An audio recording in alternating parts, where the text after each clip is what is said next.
It's Do Time with Pastor Steph.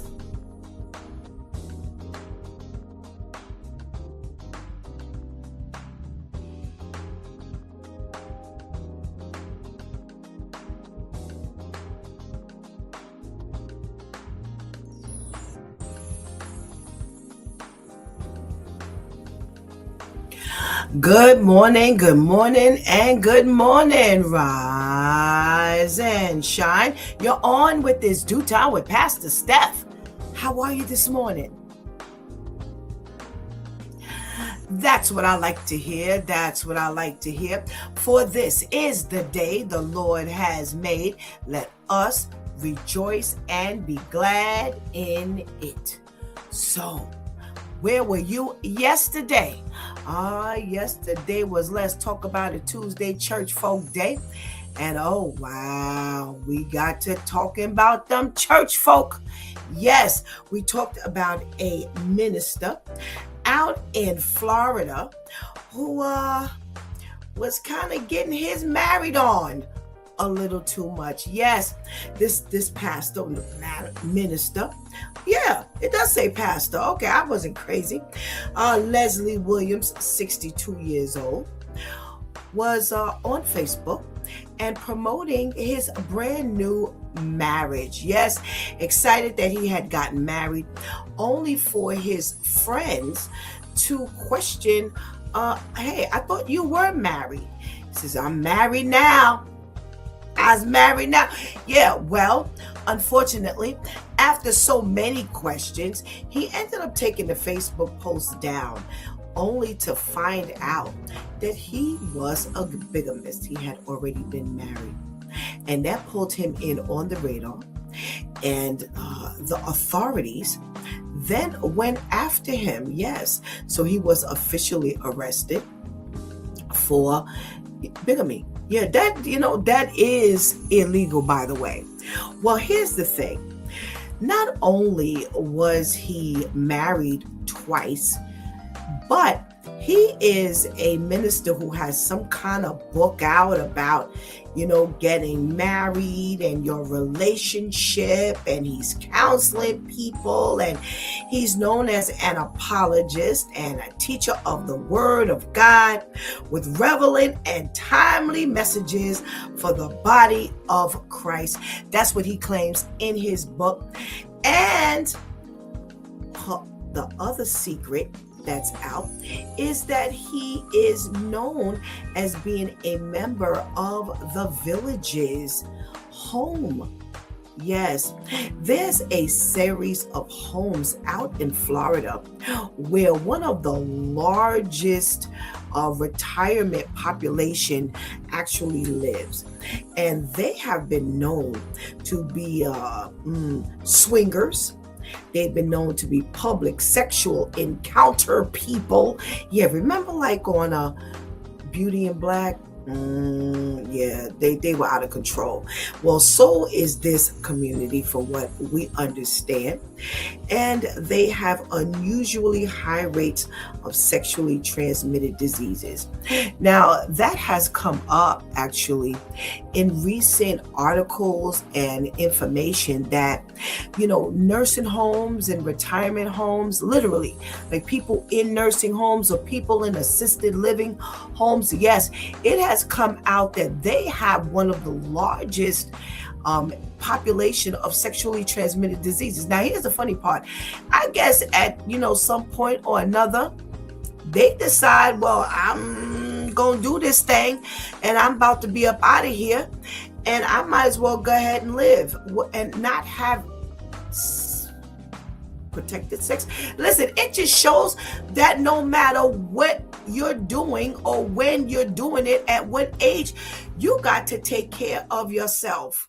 Yeah, we can't be living this kind of life. What happened to with age comes wisdom? Boy, they're acting like they're about 5 years old. Well, you know what? Also, some people at that age, they really don't care. They really figure they're on their way out of here. I got to go somehow. I'm going to go someday. So I might as well go out with a bang. Well, I don't know what's going on.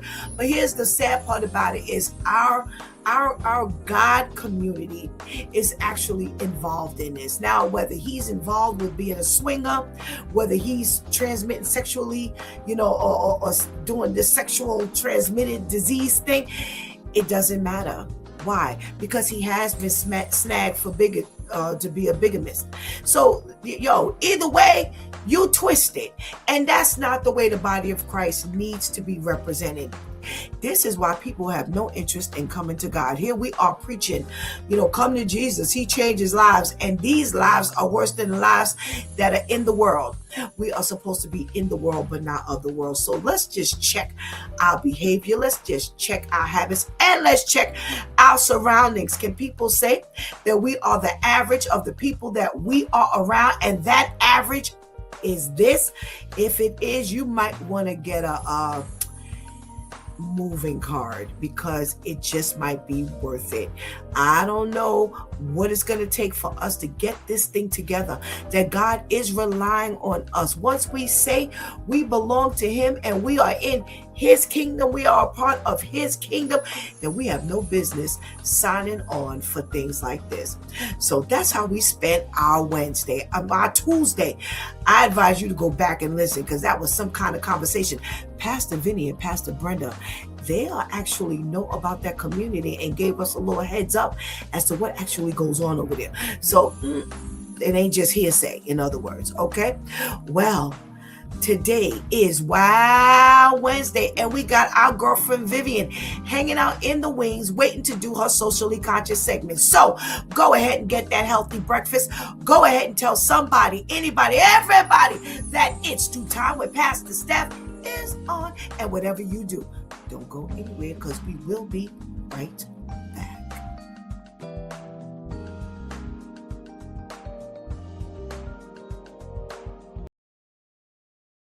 Every strong woman is a story that gave her two choices: sink or swim.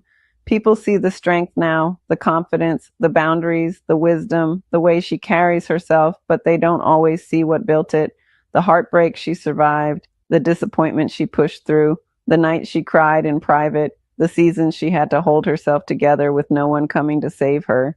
Strength rarely comes from easy chapters. It comes from moments that tried to break you, moments where she could have quit, could have become bitter, could have let pain define her, but she didn't. She learned how to keep going with tears in her eyes. She learned how to rebuild when life fell apart. She learned how to choose herself when others did not choose her. That's why she moves different now. She knows what it costs to lose yourself. She knows what it takes to rise again. So if you meet a strong woman, respect her. There is history behind that strength.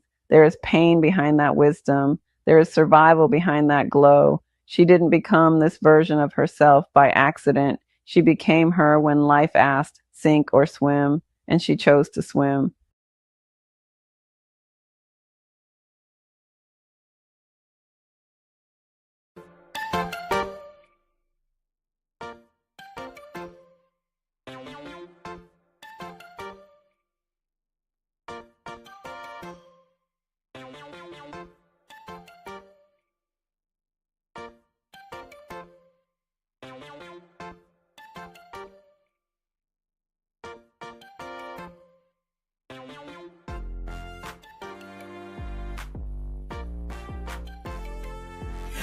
Good morning, and good morning again.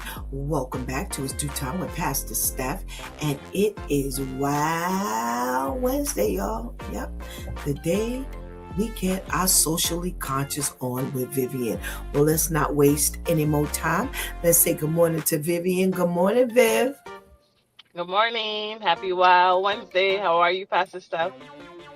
I am well, thank you, Vivian. How are you? I'm doing well, thank you. Good. What you got for us today? All right, today on Socially Conscious, we are starting off in the schools, as parents in NYC are very upset about the new 2026 to 2027 school calendar. They're saying they are upset because the calendar is confusing and hard to manage. School starts later than usual next school year, which is messing up routines for families trying to plan work, childcare, and the end of summer. On top of that, there are more holidays and random days off, making the schedule feel all over the place. Even though the changes were meant to be more inclusive, parents say it's now too inconsistent and stressful to plan around. So I did a little bit of research to figure out what are they so upset about. So they're saying, let's compare this school year to next school year. So this school year, school started September 4th. Next school year, school will start September 10th. End of school this year is scheduled to be June 26th. End of school next year is scheduled to be June 28th. Not seeing that much of a difference there. So last year, they had more consistent, according to parents, more consistent days off. They have next year, according to parents, 14 choppy weeks, meaning throughout the week, we might have a day off here and there. No full weeks, not enough full weeks in the school year, according to them. We had 19 full no school days this year. Next year, they've added a couple more holidays, making it 22 full no school days next year. Same major breaks, plus a few additional single day holidays, and not a lot of half days. So, as a teacher, I'm not seeing a problem here, but parents are very upset, saying that next school year is going to be more difficult for them to plan their vacations and childcare when schools are out of service, so to speak. New York City's budget is next. They're saying Mayor Mom Donnie has the New York City budget in a limbo. He announced a delay as he waits for financial help. He is calling on Governor Kathy Hochul and state lawmakers to help him figure out New York City's budget.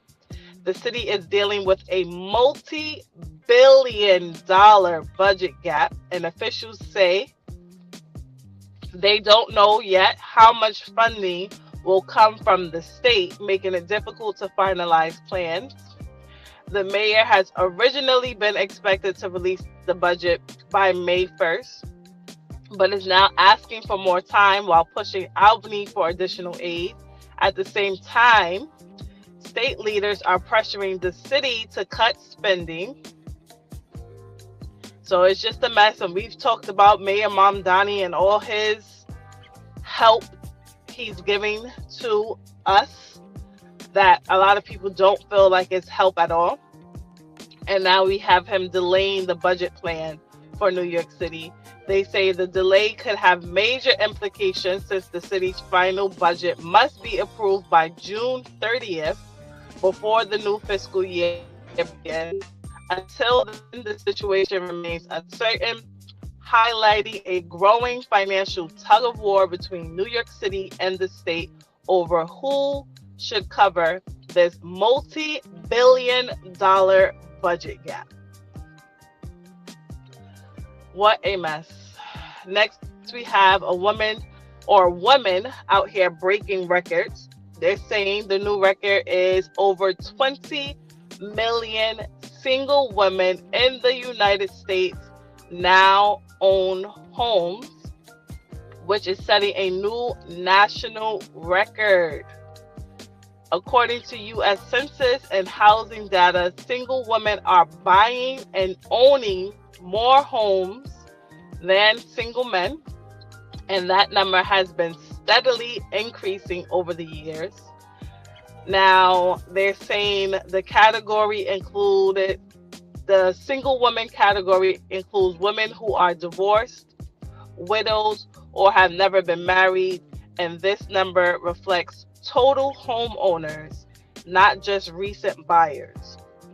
So while the headlines may sound surprising, it really highlights a growing pattern of more women owning property and establishing the financial stability across the country, which is very surprising because we talk often about these home prices going up and how everyone is struggling financially to just make ends meet. So it does sound surprising that single women are breaking records, but good on us, good on them.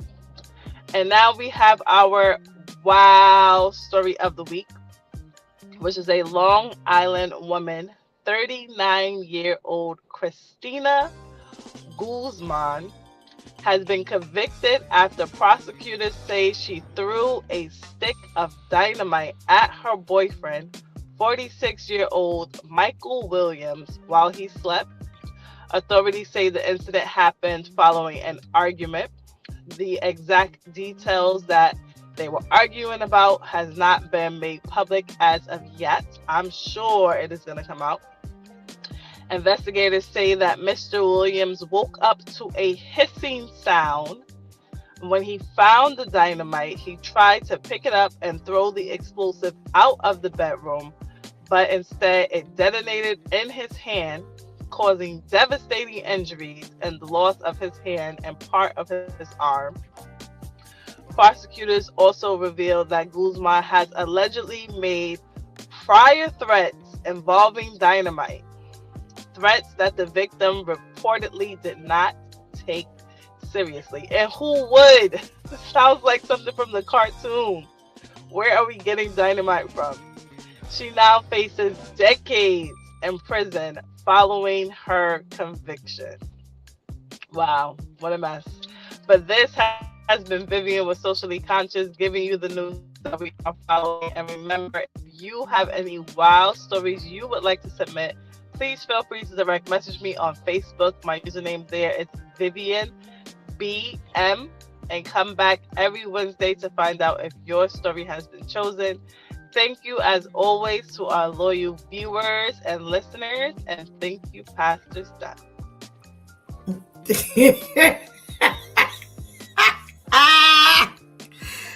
Girl, I don't think I've laughed at one of your stories in a while. You should have heard me over here laughing. Yo! Where you at for these conversations? Oh my goodness gracious. Well, maybe you could chime in via text or something like that. But thank you so much for your Socially Conscious segment and your contribution into today's episode. And we pray you have a blessed day. Thank you. You as well. Right. Have a good one. All right. Thank you. Woo! I laughed, y'all. I laughed. I'm sorry. I had to laugh. That was funny. That was funny. Well, what do we do on Wednesday? We reverse the process. So it is time for us to say good morning to all of our loyal viewers. And if you're in the room, make sure you let Pastor Steph know. Other than that, I don't know you're in the room. So let's say good morning to our girl, Ketty. Good morning, Ketty. Thank you so much for joining us today. What's up, Sarge? Thank you for joining us. And we pray you have a safe travel to work. Hey, King Terrence. How are you? Thank you so much for joining us. We got our lady Tamika on this side of the fence right now, but I am so happy to be able to chat with her about these stories this morning. So good morning. Kenny says, I love that PSA. We got to check in from Teresa. Hey, Teresa. Thank you so much for joining us. And we can't go any further without recognizing and saying good morning to the ladies that hold us down each and every day. Let's say good morning to our girl, Shantice. Good morning. And let's say good morning to our girl, Anika.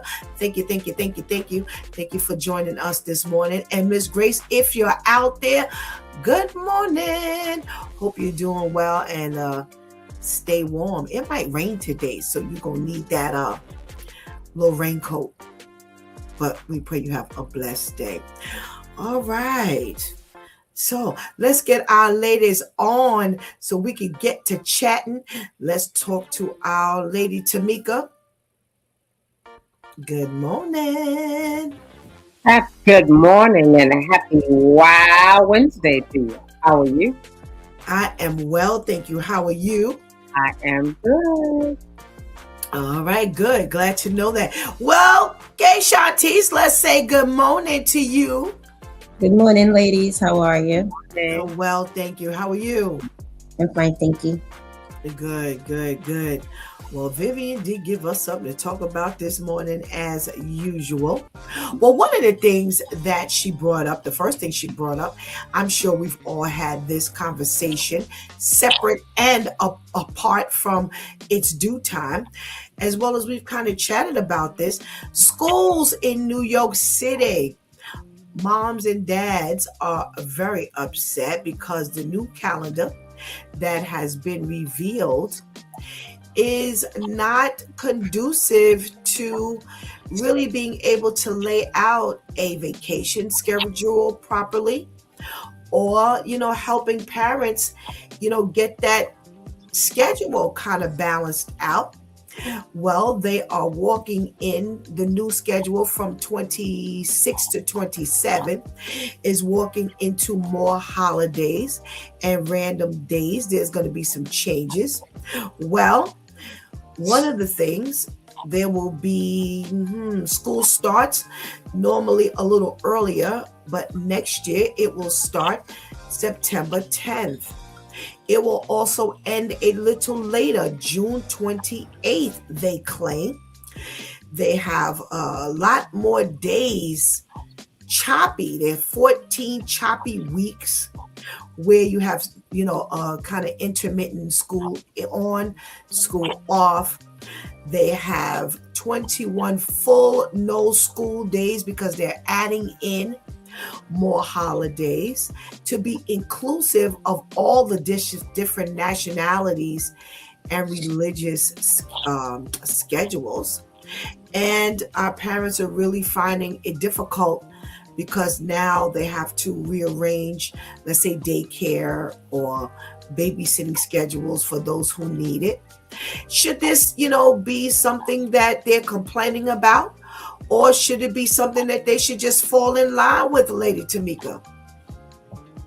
Well, especially if you have, children that need to be taken care of, children that you can't leave at home, meaning of age where they can be left alone. That is a concern. You think about it, you're expecting your child to go to school for the week, and they have Thursday they're home. So you got all these days in school, and then that one day, Thursday, you got to go to school, and then Friday, they're back home. Stuff like that doesn't make sense, And each time that you alter the schedule, realize that these parents are used to, they know, without looking at a calendar for the most part, okay, these are the days that I can plan, and they're planning in advance because some jobs you have to put your time in maybe like 6 months in advance. So when you alter the schedule like that without notice, it can affect them. And I think it's fair, not on their part, it's unfair for them because now I have to change everything. And between the choppy days and, okay, they don't go to school now, they go to school later, and they're in school now they're out of school. That makes it complicated for the parents. You got to be fair.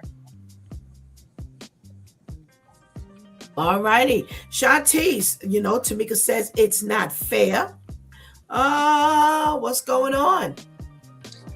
I didn't really hear any discrepancy, like why there should be an uproar in regards to the 2 or 3 day difference, 4 day, 5 day difference in the start of the school year and the end of the school year. The choppy weeks, I see that being a bit tricky because not everyone has the type of job where they can make accommodations for their child every week because they're out of school or they have a half day. So I know someone who if they woke up tomorrow and said, oh, it's a half day or something, it wouldn't matter to her because she pretty much makes her own hours. And she has a good job. So it's like if she goes in later, then she just has to stay later. If she goes in early, then she can leave early. But it's not too much. And if she has to take her child to work with her, she takes her child to work with her. But how many people have that type of wiggle room, to be able to do that? So outside of that, I don't okay, so we're not starting on the 8th, we're starting on the 10th. Okay? Unless you plan on starting a new job on 8th. But this is a job you already have from now, and you just know from now they're starting a little, a few days later, they're ending out of school a few days later, which should be helpful to you.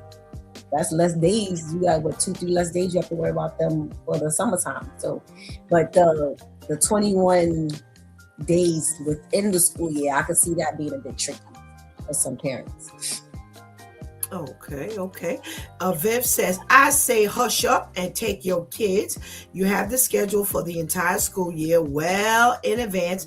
Make it work. Serge says, especially if you're a city worker. Now, I don't know, Serge, which side of the fence you're on when you say especially if you're a city worker, whether you're going with the ladies or you're not. I think that's against. I don't think city workers really have that wiggle room. Okay. All right. Thanks for the clarification. So as a parent who had to raise kids who worked full time in school and the out of school thing, like Shanti said, when school starts and when school ends, the 28th of June ending is not abnormal. I remember Tamasia graduating on the last day of school, and that was June 28th. So there were most school years where it ended like almost the last day of the month of June. So that's not abnormal. Starting on the 10th is a little abnormal, only because normally what they do is they start you around the 5th and then you out the 7th and the 8th and then you back in. So that there is a little sketchy. What they seem to be doing now is pushing your start date so you're not out for those Jewish holidays intermittently. So that there seems like they're kind of balancing out. Now, the biggest thing as a parent, as a working parent, I do see is that you go to school Monday, Tuesday, you out Wednesday, out Thursday, you back in on Friday. That there is you gonna have to do something better than that, because especially like Lady Tamika said, parents with young children, that's not so easy, So sorry, Viv, hush and take your kids. That's a little bit deep for that portion of it. The other, I do agree with you where, for those of you say, listen, they're doing it better because this school year has not finished.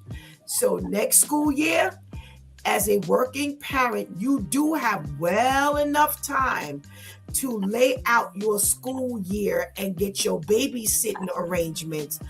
Like I said, but the only sticky part is that intermittent, off and on during the school week. Either get it done, in the beginning and finish it off, or, start it and end it off. But, when you're talking about religious holidays, which is what they're adding in, they're not adding in just days off.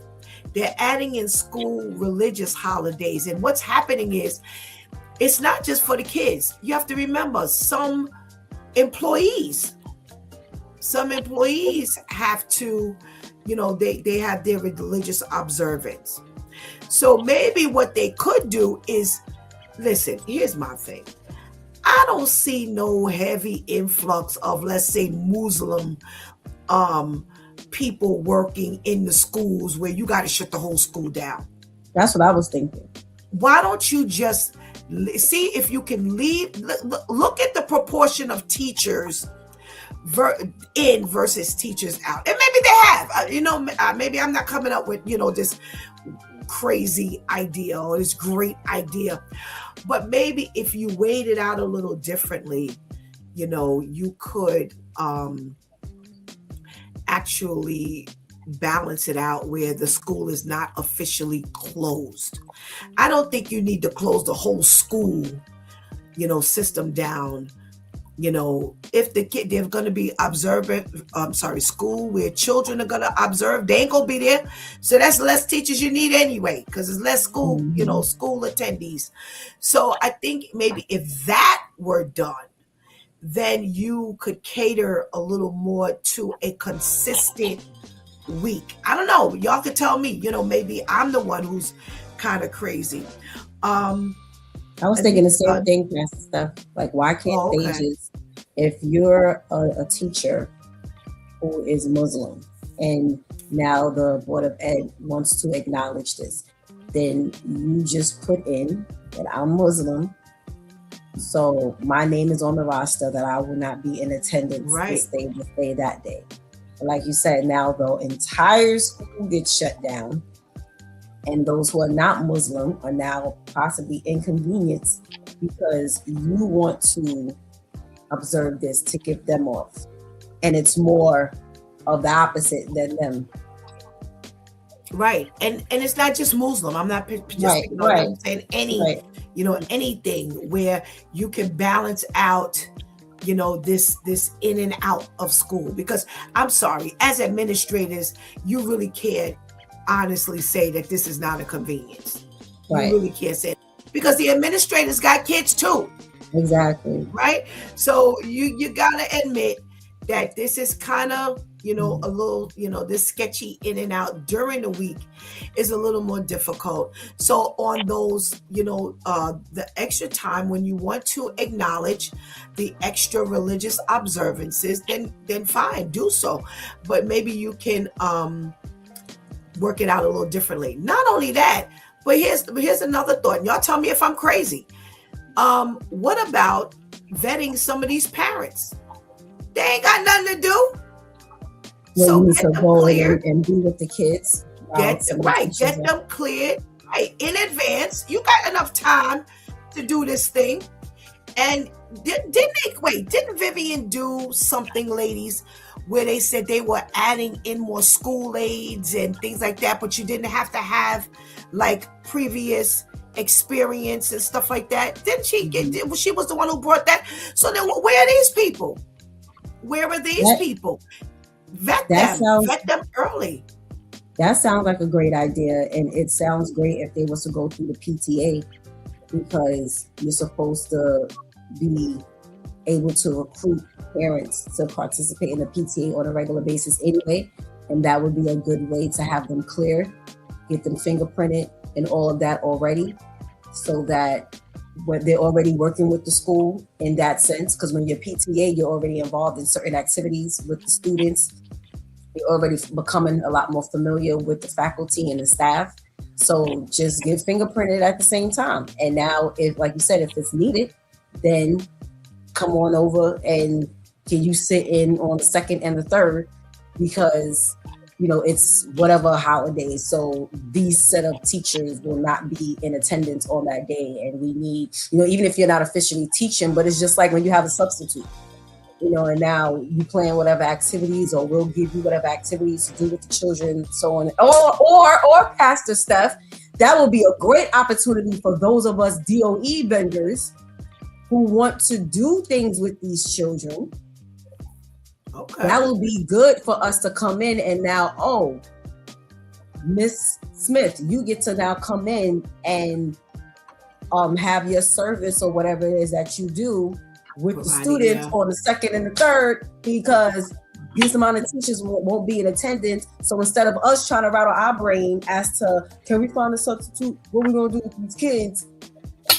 Now it's pretty much the parents are sending the kids to a babysitter in a sense on that day, but still within the school. Like, why not do that? Absolutely. And again, you got the whole school year. You got all this time. You could prepare for all of this. But again, in addition to that's actually a good idea. But in addition to that, again, you've got these people who you claim you were hiring anyway. You opened up the hire pool so that you could, get all those people in, and you said they didn't need experience. All they needed to do was be willing. So this is an opportunity. All right. Anika says, my concern is the number of days of school is less.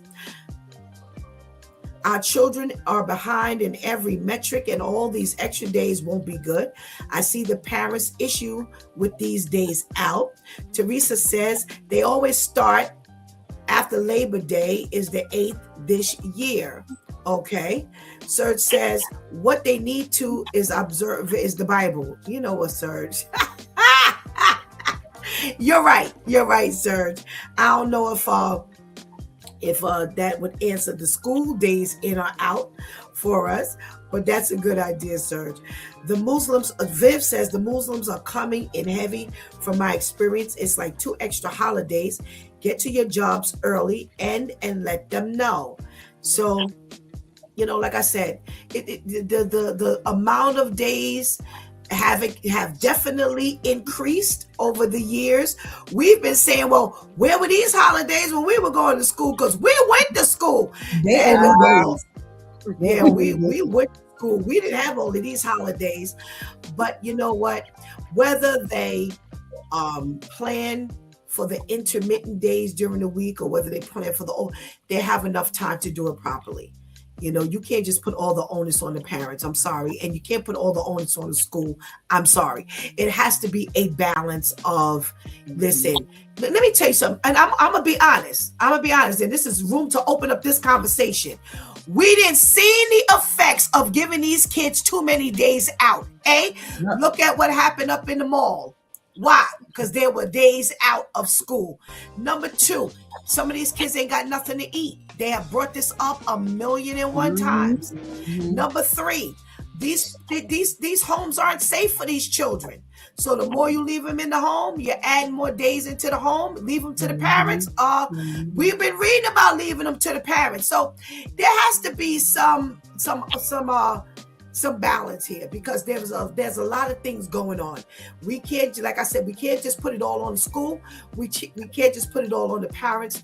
It has to be some balance of days. We can't just start closing the school every 15 minutes either. Listen, let's be real. The world has to revolve around what's logical and what's quote unquote fair. So I think again, you have enough time to be able to execute everything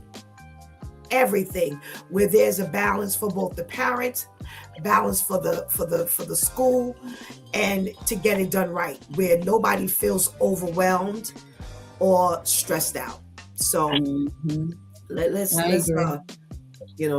plan properly. All right. The New York City budget. Well, unfortunately, Mayor Mamdani is under the radar and the gun again. It seems like he came in real. I don't remember any other mayor coming in and having so much difficulty. Everywhere you turn, he's under the gun. So now, there's this press because he took office in January. They know in advance that, there are, there are some needs regarding this budget attention, but he can't because they have not armed him with the ability to be able to do so. So now he's pressing the state. Now he's pressing, others to, hey, help me get this done. And, there's this huge $1 billion gap that has to be filled. And you wanted it, you got it. Shantice. Does this budget include the 5 bodegas he's opening by what year was it supposed to be? 2029. 20. Yeah, I wonder if the budget includes that. I ain't trying to hear nothing about no money. They've been proving there's money. Y'all are choosing where you don't want to allocate the funds. There is money. So now everybody acting like New York City is so tight. Well, we only have $5 until 2027 comes in. Shut up. Put all of these inappropriate, unnecessary plans to the side, and you'll have the funds to do what's needed. Every time we turn around, it's a story like this that pops up. Oh, we don't have the funds for this. We're trying to figure out how we're going to pay for that. And then we get a story about $30 million being put in the agreement. We're going to have to figure something out. We're going to have to figure something out. There's so many other things. If the budget was really all that tight and it really was any money, again, there's so many different things that could be implemented to raise funds. No, I don't. It's like, what do they do all day, every day? They got these conference rooms and these big old round tables. What gets spoken about? Like, what hits the floor? What is? I would love to sit in a room and just listen to the logic, listen to the numbers that are thrown out, listen to I sat with the Lord yesterday and went over my personal budget. And after getting on my knees literally and crying for about 5 minutes, I then prayed to God over a financial plan. And within 30 minutes alone, I was able to sit with God and come up with a plan and ask God to correct or confirm this plan. God, you lead this plan. God, you do this. And this was just me, little old me. I'm no accountant. I actually come to math. I'm a horrible. But again, when you lay everything out and you ask for the clarity to help it make sense, how is it that there's a boardroom, multiple people sitting in here who are supposed to be competent, you the number guy, you the budget guy, you the accountant, you the assistant to the accountant, you the banker, but yet nobody knows where $5 is. It is just like so concerning to me. It's so I don't know what's happening, but I feel like within like the next day or two, we're going to hear about millions of dollars being put into something that is so unnecessary. They almost didn't have Bronx Week, and now something else going to come up. I don't know. All righty. Lady Tamika, what say you about this mayor and him not being able to, answer or work out a budget plan because he doesn't have the numbers in time in order to get this job done? I think a lot of things play a role in assisting him having difficulty. First of all, he's brand new, and we have seen already some things that he did. And you said you ever seen somebody do something that just didn't make sense? And you said did you think about that before you did it? Like, why did you do that? That's number one. So he's new, and you think about, every mayor that we've had, they bump, they do things and then, I can't do it. I can't do, I can't, that's one. Number two, we're looking at all the finances that we had in tourism. That's another one that is decreasing. We also are looking at, the residents, those that, this is the funny thing, the residents that have lived here the majority of their life, who you've agitated because you don't care about us. You've made it clear when you went into office, you don't care about us, because you weren't addressing, you come to this country, you were not born here, granted, you've been here, 9 years or so, but you don't know it like a native. So, and your whole speech had something to do with everybody else, and I have yet to see, even in my own neighborhood, I see these things pop up and I'm going, well, that wasn't here. Who is that catering to? Oh, not me again. What is that? Oh, wow. Oh, that's not catering to me either, and so you're showing us in many different ways. And now you're asking for money to do such and such. Why am I not surprised? Especially, in addition, you're doing things like, let's put grass over here. And I understand because New York can get extremely hot. If you've ever been to another state during the spring and summer months, you have trees. And so with the decrease of trees, the sun is literally sitting on your forehead. We don't have the benefit of, my own block only has one tree, and it's to the left of me. If I stand to the left, I'm cool. If I stand to the right, I'm burning up. So, all of those things, every time that the resources are placed somewhere else, with all that I've mentioned, this is what we get. Yep. So I thought about what you said, Lady Tamika, what Vivian said. 2 separate times she's brought tourism has decreased, which took a lot of money out of the city's pocket. She then told us within the last couple of weeks that the numbers have decreased because the residents have decreased and they have relocated. Y'all weren't anticipating all of this. So you laid out a budget with all of these things in mind, and yet, like, Lady Tamika said, she sees things popping up and they ain't got nothing to do with her necessarily. And this is one of the reasons why people are relocating. So all of these things play a factor. I also thought about the fact, like you said, Lady Tamika, that you're new. So see, when you do all of this campaigning and you talk about, I'm going to do this and I'm going to do that and I'm going to change this and I'm going to change that. And then when you actually get in the chair, you realize that you're powerless, because this is what happens.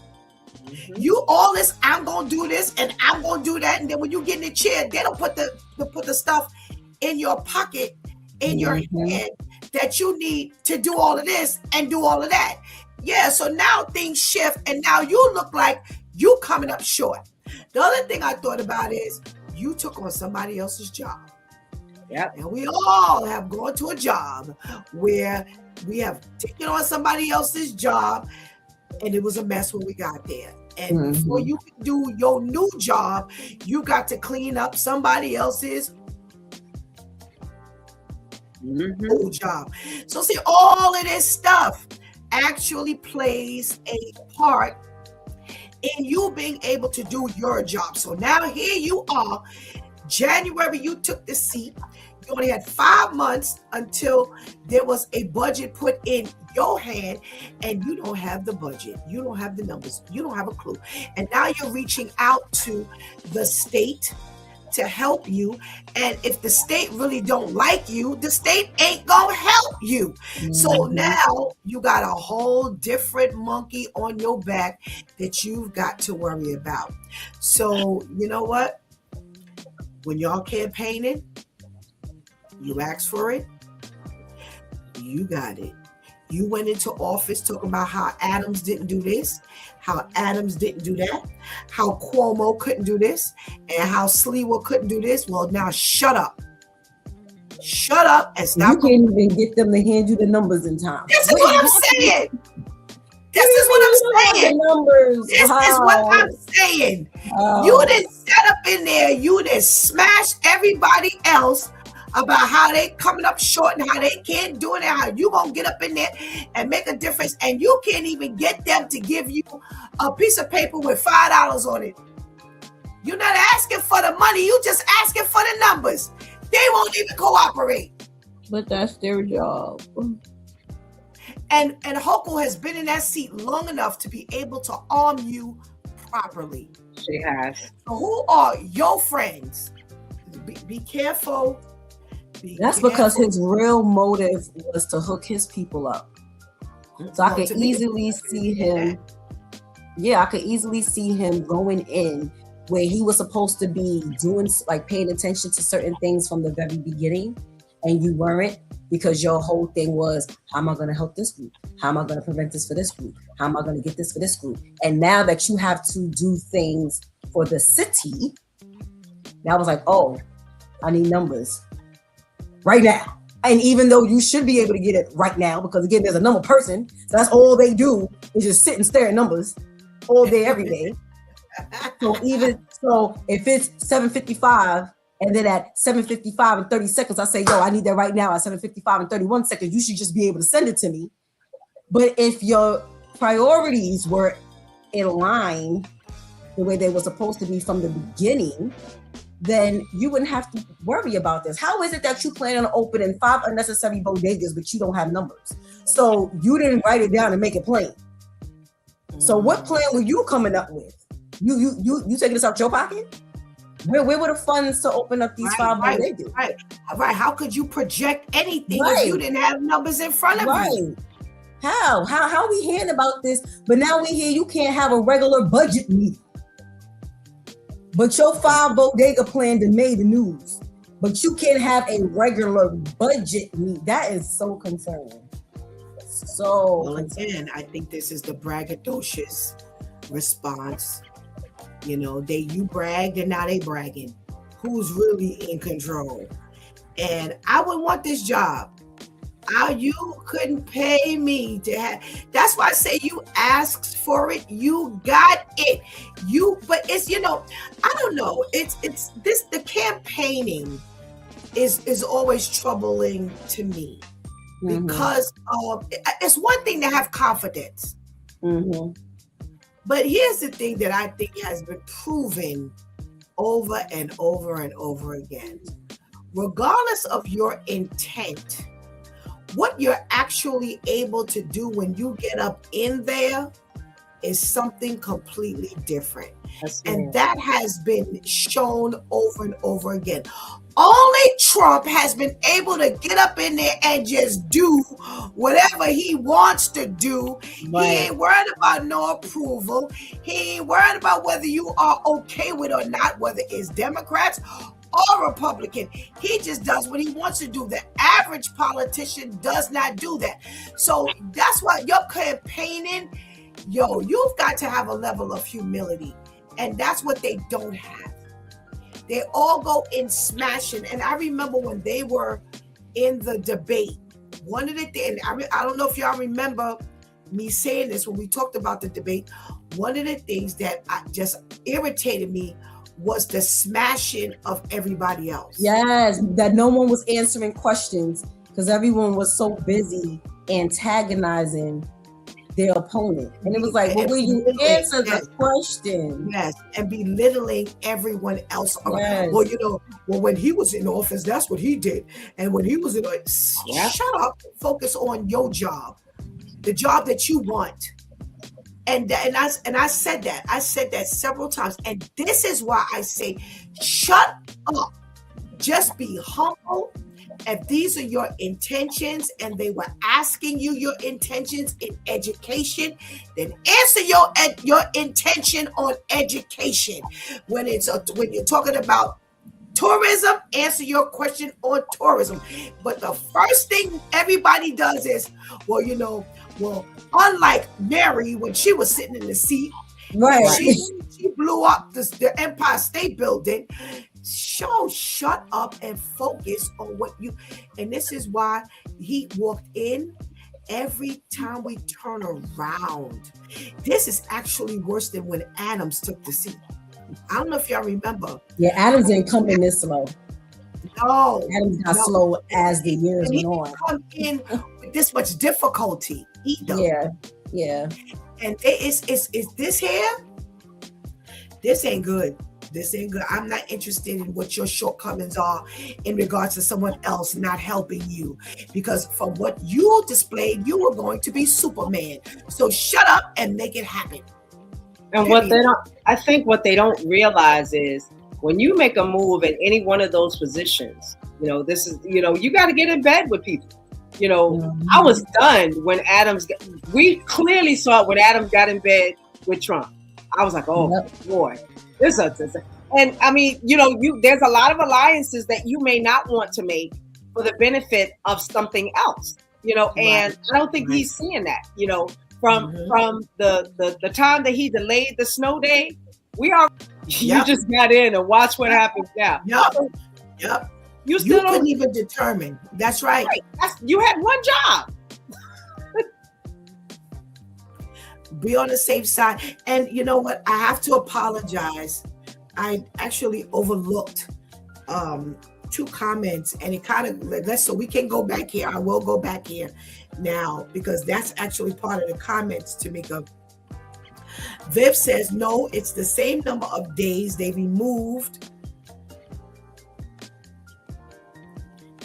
a lot of half days and training days to make room to reach the mandated school quote unquote hours. Okay, and Anika says, and these are more days, not counting weather conditions. Absolutely. So, like you said, Lady Tamika, there were times when he just needed to decide whether school was going to stay open or stay closed. He couldn't even do that. Mm-hmm. So, yeah, my hope was gone with that one. I wasn't voting for you. I didn't vote for you in the first place. And then you couldn't even decide whether school was going to be closed. And what ended up happening? School needed to be closed. So it's like, yo, really?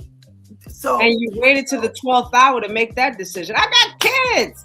You can't just do that with me. Tell me now, or don't wait till the last minute. Now I gotta go try and find somebody to take care of my children. Not fair. Yeah, right. When you knew the snow was coming. You knew the snow was coming. Serge says, oh, and we got to check in from Pastor KL. Hey, Pastor KL. Good morning. Serge says New York is becoming a home for immigrants who have money. Yeah. It's been a home for immigrants it's been a home for immigrants who have money. But now it's really revealing itself. It's really revealing itself. And I'm going to be honest. You know why? Because they hook one another up. Again, they don't mind. You know why they got money? Let me tell you why they got money. Because they don't mind living 25 in a house. And then they're going to build here. And when they build here, they're going to move, 19 of them out that house. And they all going to go live in that house. And then they're going to build. And then 14 of them are going to move out of that house. That's why they got money. And that's why we ain't got none. Because we can't figure out. My 25 cents is mine. Right. We can't figure out anything. Mm-hmm. So instead of building and help one another build, they're willing to help one another build. They're willing to pool their resources. I can put a brick in the ground. You can put a window in. You can pull a wall up. Now we all build a house. Not the rest of us. We're not doing that. We don't like us. No. Because first of all, let's be honest. First of all, how many times have I paid you to do a job and you didn't show back up the next day? Or you showed up with alcohol on your breath. Or you showed up late. You showed up late. See, they don't do that. If they got alcohol in their breath, they working. I'm sorry. Because I done hired some of them who had alcohol in their breath. But they built my yard. You understand what I'm saying to you? Mm-hmm. When we do it, we can't drink and work. Not that we should be, but y'all get my point. Mm-hmm. They're gonna get the job done. It's us who can't get this job done. So this is why we will always be poor together. All right. So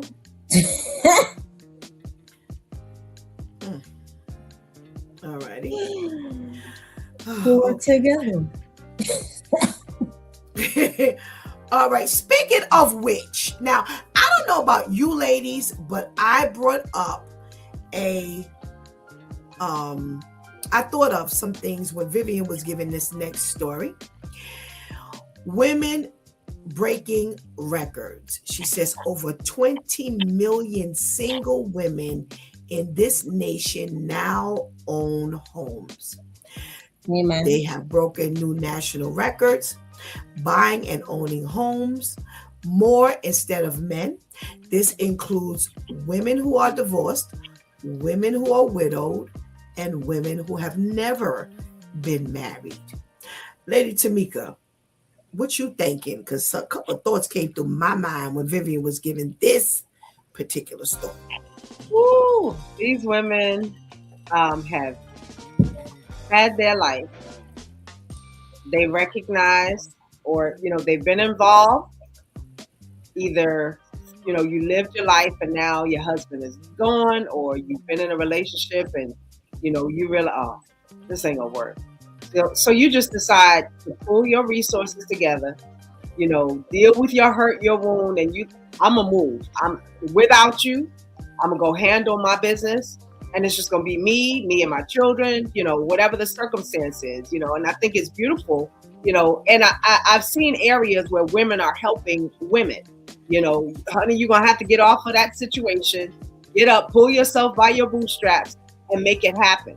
Because, we see in situations, how many different broadcasts have we seen where, like the situation with the guy sitting on the couch with the dog, like, no, what I'm not going to do, take care of you and this big, and this, right, 6 kids and this big behind dog. That dog, it's not like you got a chihuahua. You got something, one of them big, huge things. You just a dog. So, women have had it. They're tired. They're frustrated. You know what? Let me try and figure it out. Let me, and we are those type of women. You don't have a whole lot of women that, from the cradle to the grave are waiting for a man to do it, because we realize that a lot of times they ain't got themselves together. How you gonna help me and you living with your mama, or you jump from your mama to moving in with me? Not gonna work. All righty. All right, Shantice, women are making it happen. I'm waiting to hear this little thing here. I didn't hear from Tamika, so that she didn't get that thought out, maybe in her head, but didn't get it out. I want to know if you're going to hit this nail that I'm thinking about. I wish I had my tambourine. This is what happens when we rise as. This is what happens when we rise as a gender and leave these broke, slow, I don't want to learn how to read, I don't want to get a job, men alone. Okay? You figure out what your issues are, you work on what you need to work on so that you can set yourself up. It's not all that surprising to me. I didn't think that, they would, like we would have been the ones leading in, home ownership on that level. But I'm not really surprised. My mind just went to, I'm seeing, even with myself, a lot of times, I don't know why for a lot of women it's like this, especially a lot of women on our side of the fence. It's just this help mentality, and we ain't helping nobody. We ain't helping them. They helping us fall backwards. And now I'm seeing a lot more women like kind of waking up, like, what was I doing? Even if it's not related to it. It's just like, what was I doing? Oh no, it's time to get up. It's time to do this. It's time to fix this credit. It's time to learn about credit. Even if I'm not a scholar at it, how can I fix my credit? Now, I don't need to get to the level where I can start now counseling others. But how can I fix mine? Okay, because I want to be able to say, especially if this is what you have for me, Lord, I want to be able to say I was able to fix my finances, get my home, and live comfortably.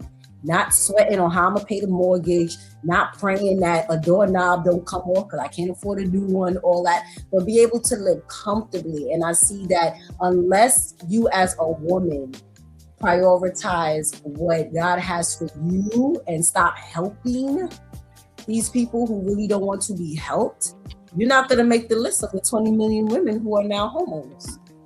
So that's immediately where my mind went to. But I'm just like, round of applause for the women, for the gender, because we're really showing that when we get out of that, I'm gonna help him mentality, that no, you ain't moving it. No, it takes a lot to own a home. Okay, we talk about renting a home, about owning a home. That takes a lot. So that's immediately where my mind went. Okay. All right. So you didn't say it either. So here's what my head went. My head went to 20 million women throughout this nation. Mm-hmm. And a man gonna tell me what I can do. Mm-hmm. A man gonna tell me I can't be a pastor. A man gonna tell me I can't be a bishop. A man gonna tell me that I can't run a home. A man can't tell me that I can do this. Mm-hmm. A man can't tell me I can do that. Mm-hmm. But 20 million women are owning homes. There is a lot. You got two right here.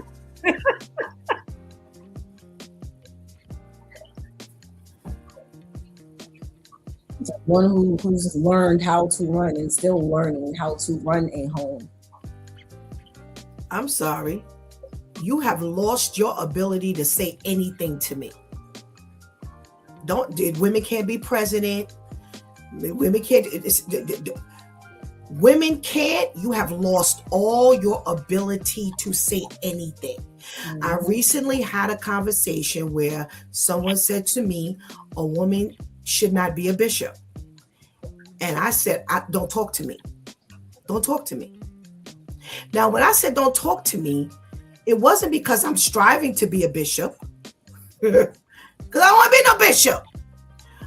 But I got 55% of the men telling me I can't be a pastor. I got 20% telling me I can't be a bishop. I got 30% telling me I can't be a president. I got the other percent telling me I can't. Don't tell me about what I cannot do. But they can't work their way out of a paper bag. Don't tell me what I cannot. What God wants me to do, I am going to do. And this is proof that we're doing the thing. Mm-hmm. Now, here's the thing. Without men, statistics show without divorced women, single women, and widowed women, women are doing it. Now, that's why I wasn't trying to hear it. Don't tell me women can't. Don't talk to me about gender anything, because my jails are filled with men. This homosexuality is primarily men. The low down living men. So if I don't count nothing but those three, let's eliminate the homosexuality, the general homosexuality. Let's leave that one out. Let's talk about the men who are in prison and the men who are low down. The ones who are hiding. Let's talk about just those two. That's why you can't get nothing done. You can't get nothing done from a jail cell, and you can't get nothing done hiding. Now, does this mean that women are perfect? Absolutely not, because boy, I can lay out 900 things that we need to work on. And we talk about it here. One thing is, we ain't gender biased. Everybody just as guilty. We just got finished talking about Layla, Kayla, Bayla, Mayla, Shayla, Shaniqua, Cassandra, Christina. Right. We didn't talk about all. So listen, we're not gender biased here. But this here is why I don't want to hear women can't. Because when you start saying that women can't, this is what's going to show you that women can.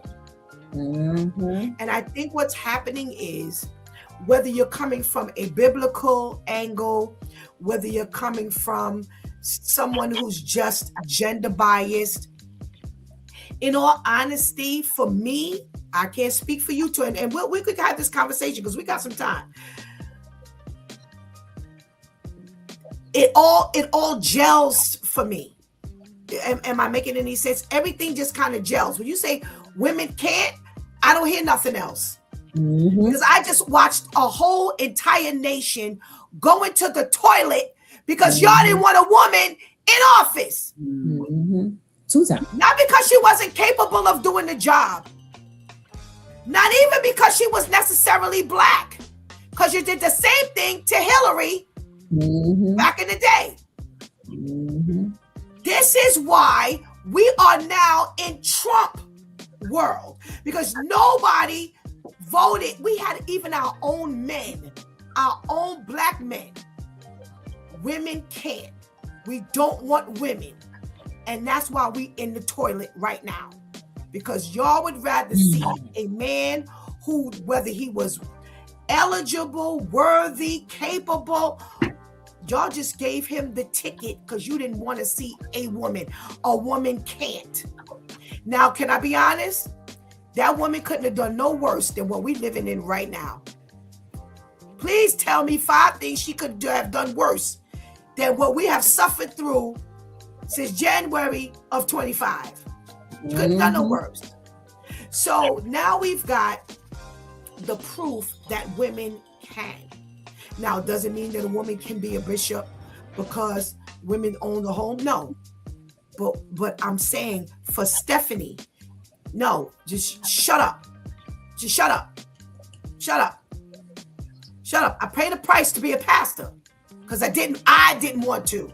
So I'm not waiting to hear some outside source tell me, because again, if I was still listening to a man, I wouldn't be the pastor. Right. We've even had people get right here. I'm sitting here just ministering, and we've had people come right on here and talk about how I shouldn't be women, pastors shouldn't be women. All I'm doing is ministering. I'm not acting in a pastoral role right now. But all you looking at is a title. The bottom line is what I'm saying accurate to biblical standards? Because I wasn't on here preaching about whether women should be a pastor or not. I was just giving and ministering the word of God with a due time crew, with a group of other people. But all I got was a woman should be pastor. That's all you came up in the room saying. So now that women have shown that they are doing the thing without a man, then let's just celebrate. I'm even more impressed with, okay, so we understand that, if your spouse passed away as a woman, that's one thing. We also understand that if you divorce, that's something else. But we're also talking about single women. So we're talking about someone who's never been married.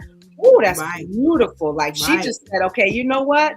I'm not going to be a statistic. I'm going to get up on my, I'm going to get up on whatever it is that I got, me and whatever, whether I have children or not, because they didn't specify that, which tells me that you've got them both, women that with children that have never been married, and women without children that have never been married, are getting up and doing the thing. Well, here's what makes sense. Wait, hold on. Before you go, Shanti. Well, here's what makes sense, Tamika. Women really don't need a home if they ain't got kids. Right. There are some women who will go get a home because they want a home. But most times, a woman ain't gonna get a home unless she got a kid. Go ahead, Shanti. Well, the kids are the men. So I ain't got no kids. A lot of times that's what it equates to. And again, especially in this generation, especially as millennials, I'm watching, like you said, Pastor Steph, all this dominance.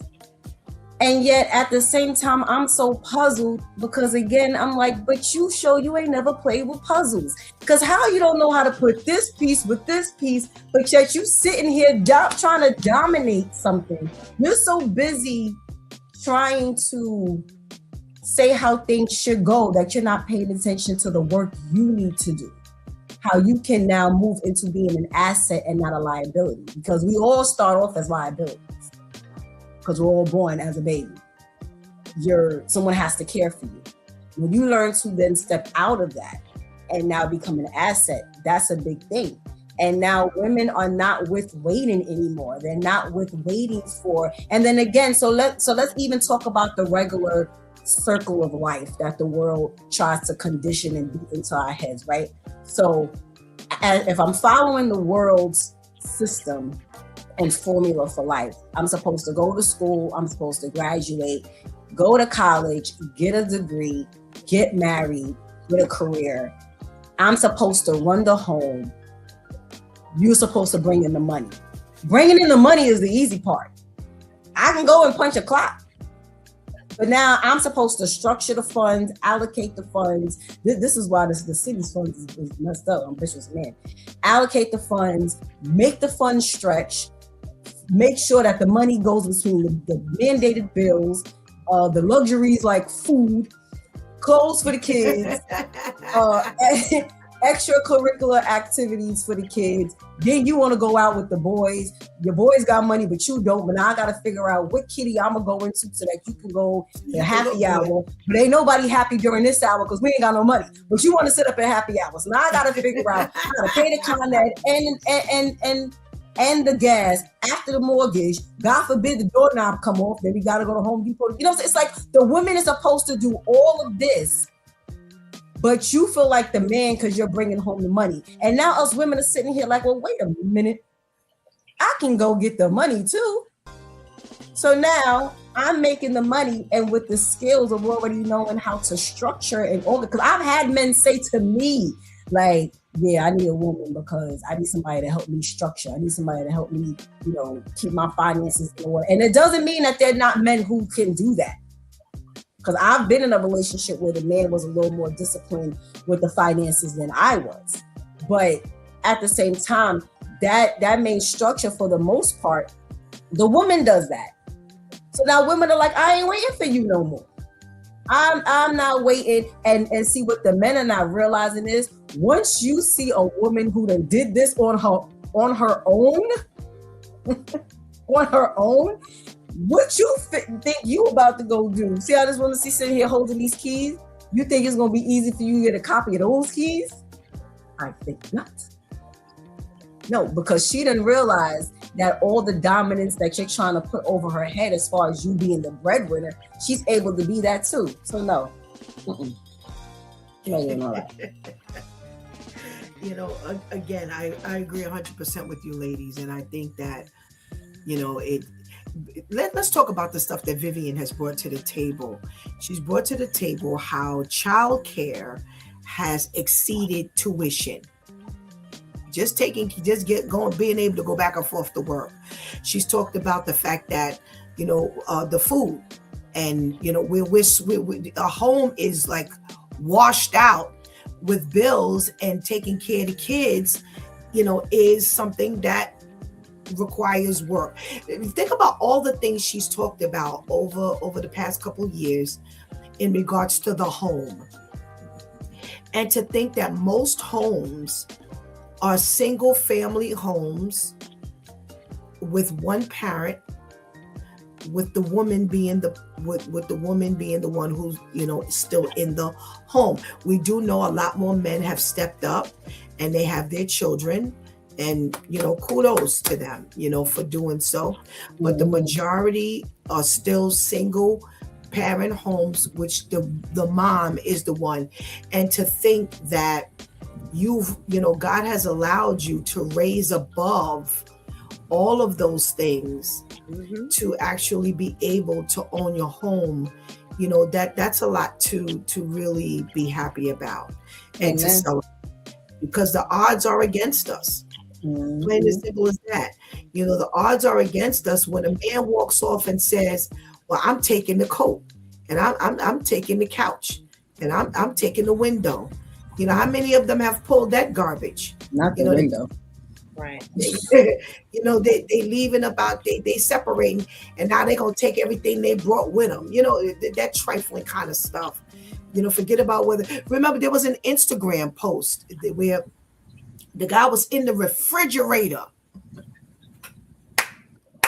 We took his mayonnaise back? He was in the refrigerator and she was filming him saying, yo, really? You gonna take the food out the refrigerator and we still got kids in the house? And he was like, yeah, because you know what? You put me out, so you don't need this. That's because he needed that. What? That's what that was. He said, you put me out, I'm gonna need this for the next 2 weeks. Right. You know, why was she putting you out? Hey, Brian. Thank you so the guy much who took the stove, who disassembled the stove and left the gas on. You know, this is the kind of stuff that you deal with. You know, so, and like I said, I'm not saying women are perfect, because when we get a chance to smash the women. I was about to say, we gonna break your stuff. We not gonna take it. I know someone who, and we're gonna leave it there, as you can see, we broken. We ain't clean nothing up. I know a couple who moved into a condo. They weren't in this condo for 6 months. They got into some nasty debacle. And next time I went over there, I see the flat screens on the floor wrapped up. I said, y'all moving? He said, oh no. Because I didn't know anything about the argument or anything prior to me going back over there. He said, oh no, we got into it, so he's moving out. I said, the TVs are moving out too? So yeah, he took the TVs off the wall and wrapped them up. I said, oh, so he put you on punishment. So now you watch no TV. Because not only, but he's not here, but he left the flat screens as a memorabilia. Because wherever he's at, he got a TV wherever he is. He ain't move out and he ain't got nothing to watch. But now you're in here watching, looking at the flat screens on the floor, wrapped up. And wherever he chilling at, he got TV. He has entertainment. You're in here, and that's like before we really started using our phones for like, that was way before streaming became like, you know, the thing. We still had DVD players and stuff. So what, and I'm just like, well, this feels a little depressing. All right, so what time we leaving for the club? Because now we ain't got nothing. We ain't getting dressed to Martin on or nothing. No, we can't stay up in here. No. We can't pregame up in here and it's just quiet. So yeah, men get that petty. They will get that. They will take whatever they feel. They Uno cards. They taking everything. Whatever they feel they brought up in there, they're taking. And a lot of times it's because now I need this to survive. A lot of times it ain't because they don't want you to have it. We'll take it because we don't want you to have it. We'll break it because we don't want you to have it. But when they take it, most of the time it's because they know that they're going to need that in order to sustain themselves wherever they're going. Well, here's the interesting part. He must have really been quite trusting, because a whole lot of Shaniquas when he came back, it would have been glass. Oh, yeah, but she wasn't about that life. Yeah, I just said that. No, I'm agreeing with you. I said, yeah, she wasn't about that. He was very trusting because he knew he didn't have no Shanae up in there, because he wouldn't have been able to leave that there and come back and find anything. I would have just had the wrappers left on the floor. This is what I'm saying. Then she would have sold the TV, gave the TV away. Because see, now you left her in the apartment. So technically, it's her stuff. Mm-hmm. It ain't community property no more because you left. So that's what I'm saying. You know, you got to be smart about what you're doing. So he knew he didn't have that Shanae that would have trashed and crashed all of that stuff. And now he's coming back to nothing. So you know what? This is the life we live. And you know what? Again, kudos to all the women who have fought against the odds, giving God thanks for all of the women who have been able to just rise above all of the things that are working against us. You know, because let's talk about, quickly before we close this and go to our wow story. Look at how the women are fighting in the workforce. Yes. To be even paid the same thing a man is being paid. That is still, after all of this time, that is still a fight where the wage industry has not balanced itself out, where a woman who is doing the same job is paid the same thing. Mm-hmm. So no matter where she goes, she's fighting a fight that she's got to, just come through. So to even, again, another, a nail that is, put into the wall against her. That's another thing. I can't even go to work and get what I deserve, no matter how hard I work. Exactly. Brian says, well, that would never happen to me and Shantice. We would pray about it to God and get back on track. Nope, she won't ever know nothing about being a single parent respectfully. Well, I don't know what God you're talking about, Brian, because you put a lowercase G God. Listen, you know what? So Brian is saying he's an honorable man. Thank you, Brian, for just letting us know that you're not a lowlife. At least not right now. Because nobody's they all small, respectful, right? So thank you for just who keeps the mayonnaise, right? Thank thank you for establishing the fact that that you're a respectful young man. Thank you. We appreciate that for real. All right, let's talk about Lady Dynamite. Remember Tamika Grandma Dynamite? Remember on the 70s show? Remember that from the Flintstones? Grandma Dynamite? Tamika, you don't remember that? Oh my gosh. Where's Pastor KL? He would remember that. So we've got 39-year-old Long Island woman who's being convicted of throwing a stick of dynamite at her boyfriend while he was sleeping after an argument. Now, Mr. Williams woke up to a hissing sound, tried to pick up the stick of dynamite and throw it, but it ended up detonating in his hand, blowing off his hand and his arm. And now she's facing serious charges and decades, possibly, of prison time. Now, here's the thing. She warned him about the dynamite possibility, but he didn't believe her. And yeah, Brian. See, you come in on the last piece, Brian. Yeah, after the argument. No, but don't we talk about this all the time, ladies? Yeah. You gonna argue with me and go to sleep? Well, Shantice, you got first dibs on this one. You know, I don't want to sound like I'm, congratulating. Well, we're some creative creatures here.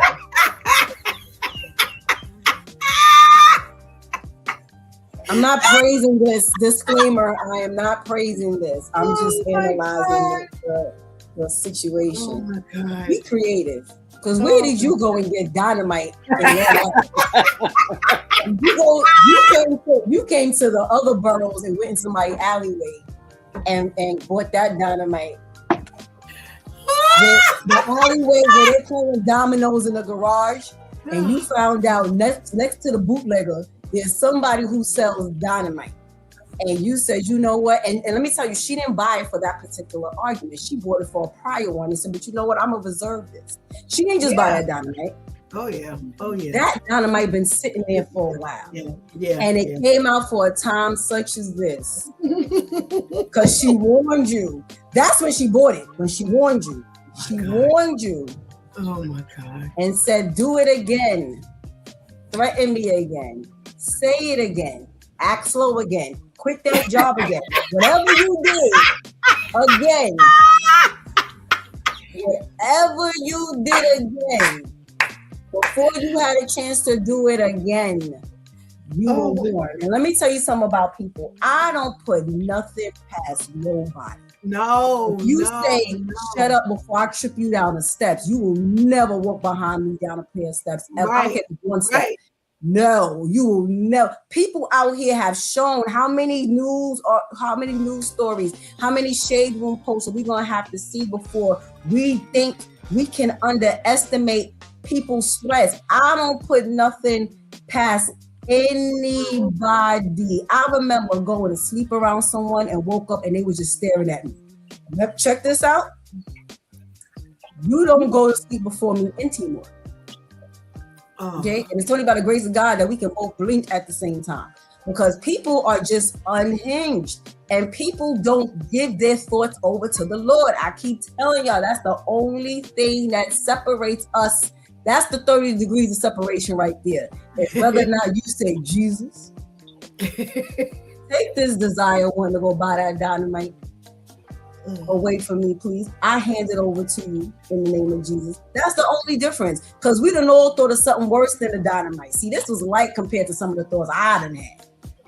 Okay, so I'm serious. Dynamite was a light side. Okay, so if we're going to be honest,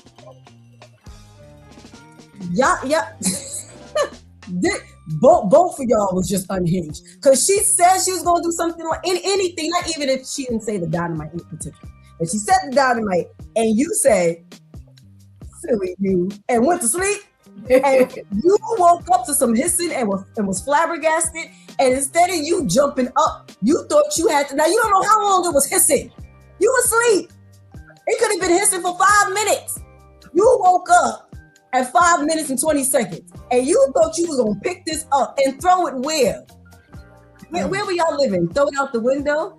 And unfortunately, I can't even imagine this going off in your hand. Oh my gosh. So this, we gotta stop being so creative. Use our creativity for Jesus, because when we don't, we use it on this side. And now everybody's life is just shot now. Now he the fugitive, and now you in jail for the rest of your life, possibly. Yeah, because this is multiple charges. Yeah. Kenny says, yes, I remember Lady Dynamite, Grandma Dynamite from the Flintstones. Yes, Shantice. And Brian says, oh no, that's mad weird. Waking up to someone watching you sleep. Lady Tamika. So I'm trying to remember. Dynamite. That Lady Dynamite, wasn't she the one that had that little funny laugh? And then she would throw it, right? Is that her? That was Grandma Dynamite, yes. Yeah, I do remember her now. But first of all, you got in a relationship with a lady whose last name is Guzman. Oh. That's the first thing. I keep talking about names, just the last name in itself. We just finished talking about the TVs laying in the floor. Again, she's not Sharonica, Sharon who will take a baby's pamper and put it in your face. She is, because we're looking at the TV, it would have been crumbles by the time you got it. No part. Because every day I would have walked by and hit it again. So by the time you got there, like you said, it wouldn't have been nothing but glass. I have seen situations where, we've seen stabbings in the sleep, but like this lady, she had to have been somewhere near Mr. Shamar Elkins, because who comes up with dynamite? Like, I know what I'm going, not a machete, not a gun, not even, I know a female who glued her ex's legs together while he was sleeping. These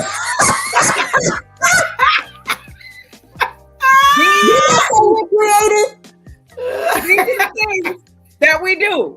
I know a female who Cloroxed all of her man's his undergarments in the drawer. So she poured it in the top, and so the things that were white, they were fine, and then they went down into the second drawer because she poured the whole bottle. So he goes into the first drawer to go pull something out. And by the time he got to it, it had dry rotted. So then he's like, okay, well, I'll go commando. No, because you go into the second drawer and everything's all tie-dye type of thing. So these are the things that we do. Like we really gonna get even. And she told, I don't know, I done took and told you what I'm gonna do. So you go to sleep and, like again, Shantice, we don't know how long he was sleeping, and you probably woke up, you hearing that, you like looking around. If you got that steam heat, you're not paying attention, because your radiator, if you got one of those radiators, it makes that sound. But can you imagine getting up? You getting up and you like, what? Oh my God, and you have nothing. This is going. Like, I just, my heart goes out to him, because now you're gonna remember me, for the rest of your life. When you start walking around like this instead of like this, you're gonna remember what I told you, and you're gonna remember what I did. You never gonna forget me. Not the gluing of the legs. I glued them together. He woke up. He was like, "Can you imagine trying to? I'm gonna get you. I'm gonna really get you. This is stuff we do." What's her name? Because she done taught me. I thought I done came up with some stuff. Oh my Lord! Now I can't tell that. I want her Instagram. Oh my God! That done top anything I done never thought about. Oh, this is why 20 million women own homes without the man. Because she needs to save herself. If I made a home investment, I can't afford losing this over you and your legs together. So I need something that's going to help me remember to stay in line. In addition to Jesus. No, the reason why I said that is because only women can simultaneously get this stuff done. See, if a man did that, he couldn't do nothing else. All his creativity would be gone into snatching out the stove and taking the gas line and wrapping it in a blanket. These are our plans. Stuff that just have no longevity. Stuff that's disastrous. First of all, let me say this to both of you ladies and for those of you in Due Time World. If I took the time to go get some dynamite, you done did some things. Yeah. Yes. You done did some things. You didn't make me mad enough to go through your phone. You didn't make me mad enough to smash your TV. You didn't make me mad enough, to throw your food across the table. You didn't make me mad enough that I wouldn't cook for you for the next 2 months. No, you did something. Yes. You did some things. Now, again, like Shantice, I'm not advocating, because like I always tell y'all, just because I don't agree does not mean I don't understand. Right. I get it. Now, I'm not saying go buy the dynamite, but I get it. Only men can make you this mad. Ooh. I'm sorry. Only men can just, and here's the thing. Here's why I say you did some things. You were warned. Yeah. Yeah. So let's think about this thing, ladies. This is a build-up. What's a build-up? See, you did this and this, and I've responded like this. You've done this and this, and I've responded like that. But everything you do instead of me leaving, because we talked about this a couple of days ago, is know when to leave the toxic relationship. Yeah. Instead of you leaving when you see the signs that he doesn't respect you, that he doesn't value you. Remember, we went through all of that stuff. Instead of leaving, you stay thinking that your staying is going to change things. No, your staying is only going to aggravate what you're thinking. It's only going to push you to carry out those wildest thoughts. And those wildest thoughts came to, you know what? I just happened to read an article the other day about somebody getting caught over in the Bronx on 161st Street and on College Avenue for dynamite. I got you. Wow. I got you.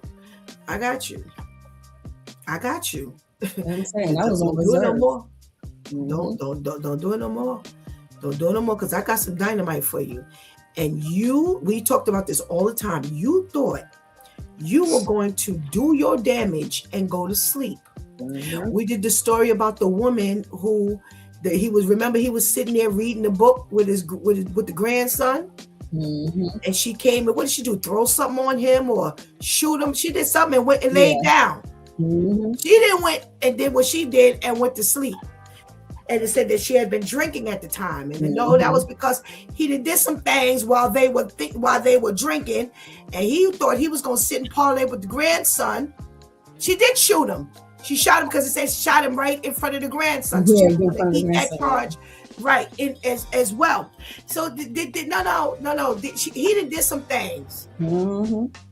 It wasn't no one thing. This was an accumulation of things that she was really just fed up, and instead of leaving, this is what she did. Child. How you sleep like that? Like, I wouldn't. If we're to that degree, you gonna sleep in heavenly peace? Yeah. You are. You are. Yeah. Yep. Because she gonna see that you make it into heaven. Yeah. But again, this is Oh, the brazen behavior that happens. Men do what they do, and you think you got it like that. He told her that he in the video said, I got 6 kids. I got no money for that. And thought you was gonna sit on the couch with your dog and parlay. Thought you was gonna get in that bed and go to sleep. After telling me I'm up here struggling paying these bills, but because you got 6 kids on the outside, but see, you were the dumb one because he had 6 kids on the outside. So how much was he gonna be able to contribute to your household and your kid when he got 6 outside and a dog in your house? he ain't the kid. Yeah. Ladies, it's been great. Thank you so much. Thank you so much for your contribution into this conversation today. And we pray you have a blessed day. Have a You blessed too. day. Thank you. Thank you. Ciao. Woo! We always end up with a woo here on His Due Time. It's always a woo. Because I tell you, you can't get no better stories than the ones we pull up. It's like they're all held in a secret vault as to why you need Jesus. Because that's what it all boils down to. You know, we talked about, let me pull up our little stories here. We talked about, you know, the parents who are struggling to, you know, get with the school year and make it happen. Because guess what? The school year has already been set. They're not modifying it right now for you. So you're going to need the Lord to help you balance out all of that. And when I see, people think that I'm saying that like making a joke, I'm not. Because you're going to need God in order to just all of a sudden somebody to have a day off. You know what I'm saying? And slide right in and say, oh, I'll take the kids. We could go. I was going to sightsee anyway. I'll take the kids with me. Or somebody who says, you know what, I got the day off. You know what, bring them over here. You understand what I'm saying to you? We need God to step in. And that's the kind of God we serve. That's a God that just steps in when you need him to step in. This budget issue we're talking about, listen, you took on a job that you challenged everybody else to get. You belittled everybody else around you to have. And now you didn't put your foot and your mouth out there. And now you got to try to make it work. Well, only Jesus is going to help you make this work.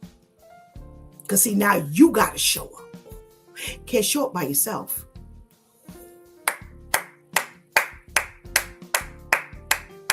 You can't show up by yourself. Because see, you ain't never going to be able to handle this thing by yourself. You got billions of dollars that you got to pull together. Because guess what?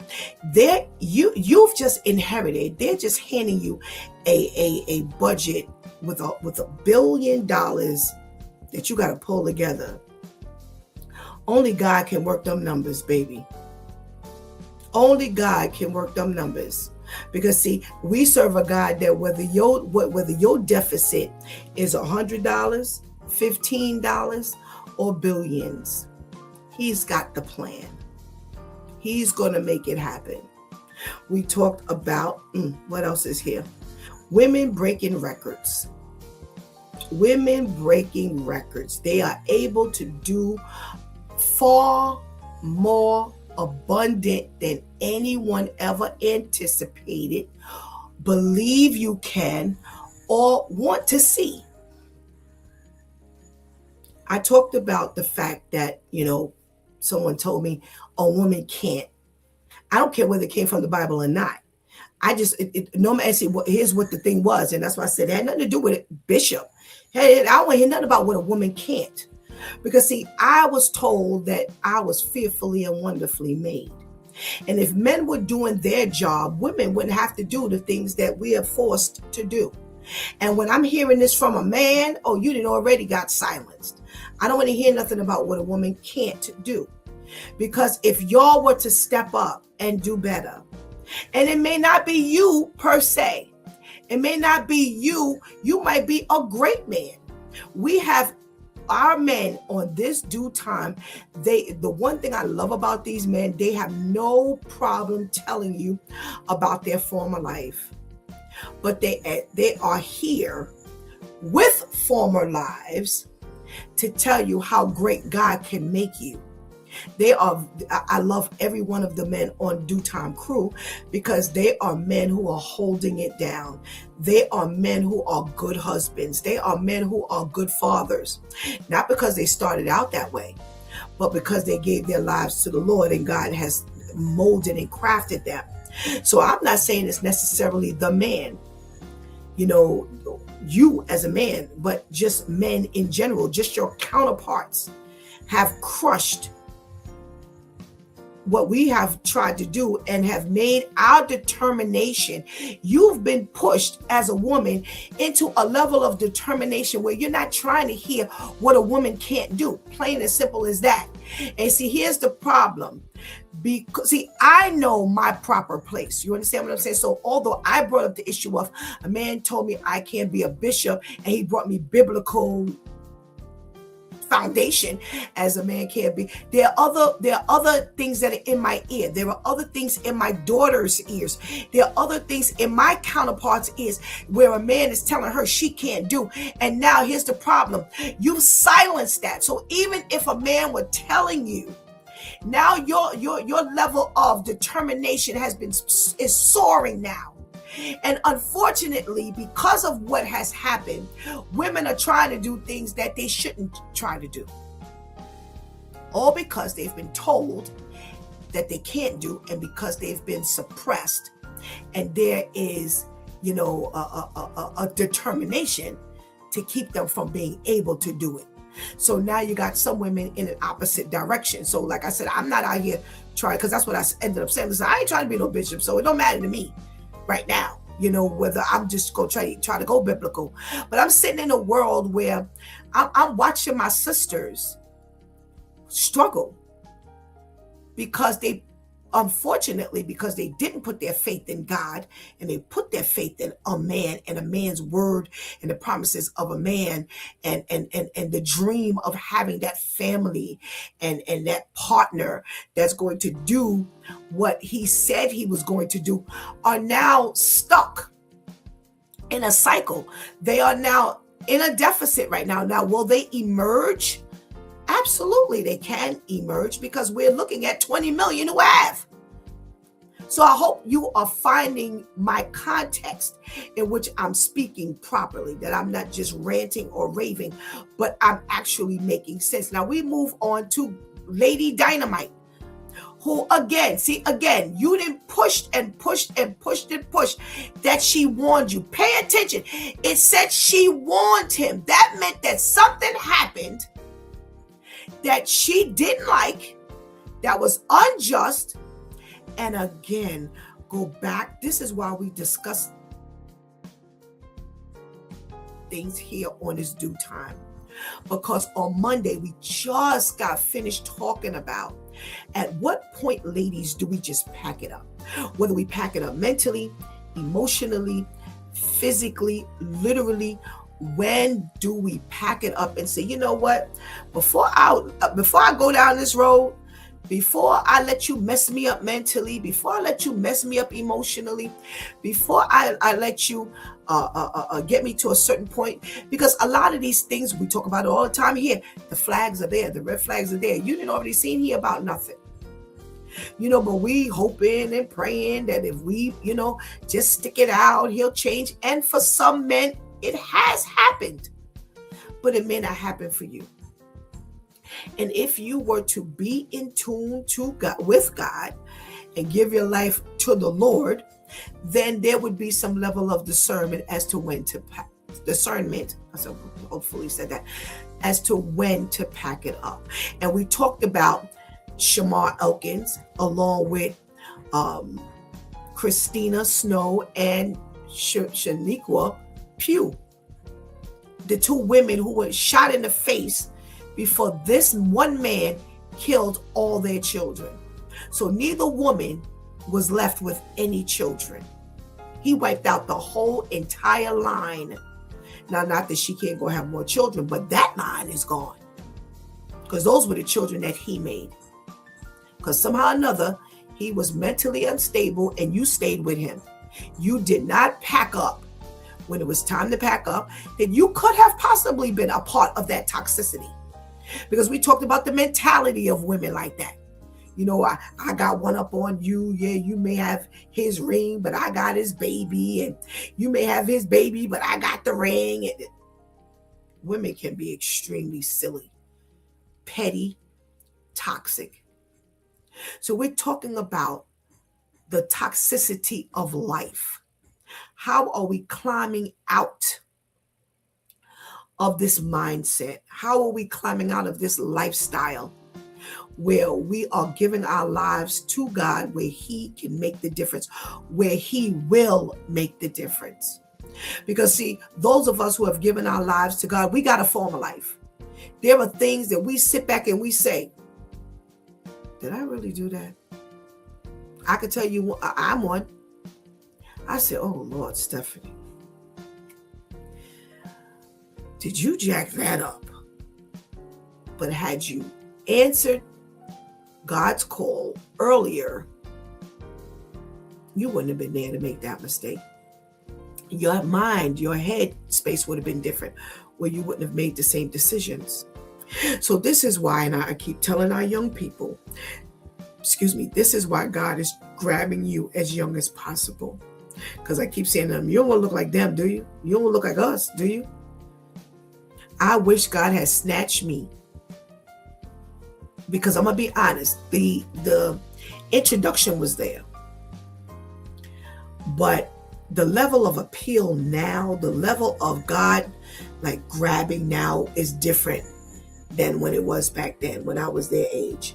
And because the time is shorter, because God is moving differently than He moved then, because we don't have that kind of time now. He's snatching up the young people now. He's making sure the young people are wise enough to know. But the enemy is moving in strong. And I will never forget, God gives me messages to give to people. And I don't have that message of prosperity. God said, your bank account going to have $500 in it tomorrow. You're going to get that car in a week.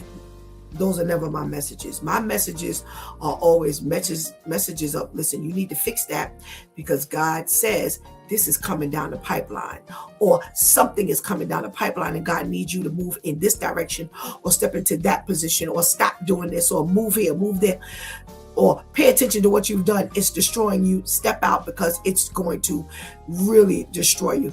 I always have that word. And I never forget one time I went to God and I was like, okay, wait.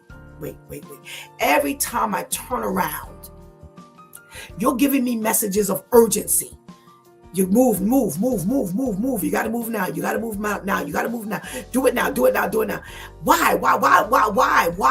The Lord said, because the enemy is snatching up his people in droves. I will never forget this word as long as I live. And I could hear the urgency in God's voice. He said, because the enemy is snatching up his people in droves, and I've got to get to my people first. Because if I leave them long enough, they will become his and they will be destroyed. He said the enemy is snatching up his people in droves.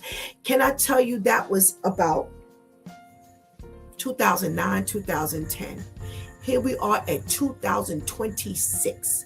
Look at the droves of people who are going down at one time. Last week, 1 week, we had a story. 8 children. Nobody as old as 15 years old. 8 children, 1 adult. We had the other story of the girl who was raped. And we had the story of Jaden Pierre, where they were bullying him, they were beating him up, and then one guy came and just shot him. So that's 4 lives that they are now after, because Jaden's life is gone physically.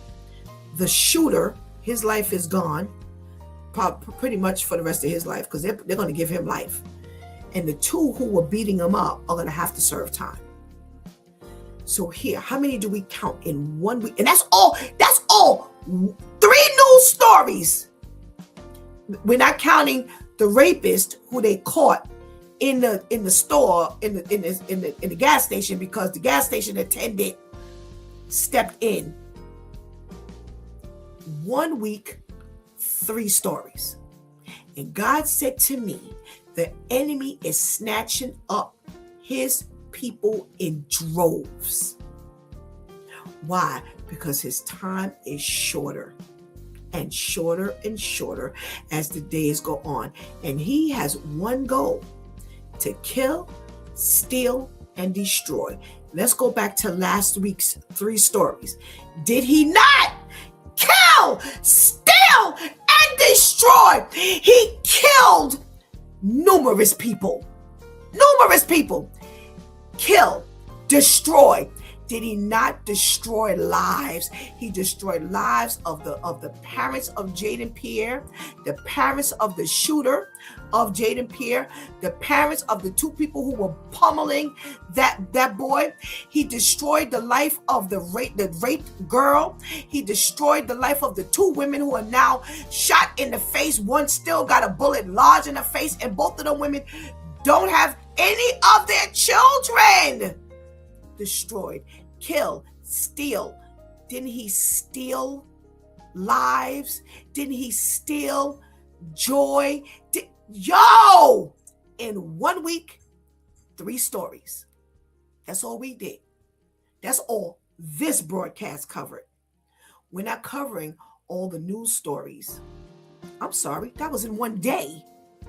Forget about 1 week. That was in 1 day. 1 day, those were my stories in 1 day. The enemy killed, stole, and destroyed in 1 day's broadcast. And that was only 3 stories. Multiple. We didn't even have 1 tragedy per story. We had multiple. Per story, there were multiple lives destroyed. Pay attention. The Lord said that the enemy is snatching up his people in droves. And I've got to get to my people first. Who are you? Which side of the fence are you on? Are you on God's side where he's trying to get to his people first? Or are you on the enemy's side where he's going to snatch up his people in droves? Every day you listen to It's Due Time with Pastor Steph, there's a decision you have to make. I don't even care if you've given God your life. Shantice always says it's just God who keeps us on the side of not being the one with the dynamite. And that's dynamite figuratively or literally. Because our actions are dynamite. Our actions are explosive. Our words are explosive. Our thoughts are explosive. Pay attention, because this is real. This is real. And you have to make that decision each and every day when you get up.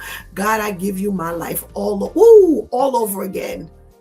I cannot assume that my life yesterday, the life that I gave you yesterday, is still intact today.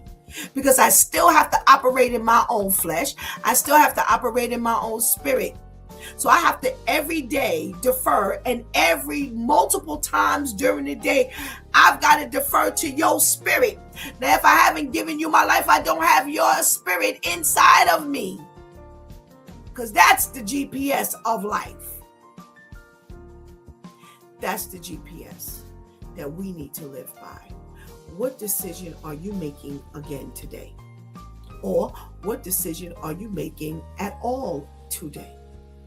Are you going to continue to throw caution to the wind? You going to continue to roll the dice? It's on you. I've decided to make Jesus my choice again. You've been watching It's Due Time with Pastor Steph. Join us Monday through Friday from 7 a.m. to 9 a.m. where we discuss matters of the heart, mind, and spirit. As you go through your day, be sure to set your mind on things that are above not on things that are on the earth. They will only serve as a distraction. Remember, prayer changes things. It's Pastor Steph signing off, and I want to thank my Due Time crew for always coming through big time. Thank you for hanging out with us and helping us do what we do. Thank you for keeping that chat room alive. Please do not miss the opportunity to give Christ your life right now. Please do not miss the opportunity to just tighten that relationship up with the Lord right now, because later is not promised to any of us. Until tomorrow, God spares. Don't forget, we're on tomorrow night with My Two Cents. Come on with Shantice and Brother Ainsley, that Brooklyn guy, and myself, as we review Mayor of Kingstown, season 2, episode 7, 8, 9, and 10. Let's see whether we should kick it or click it or kick it. All right. Until then, God spares. I love you.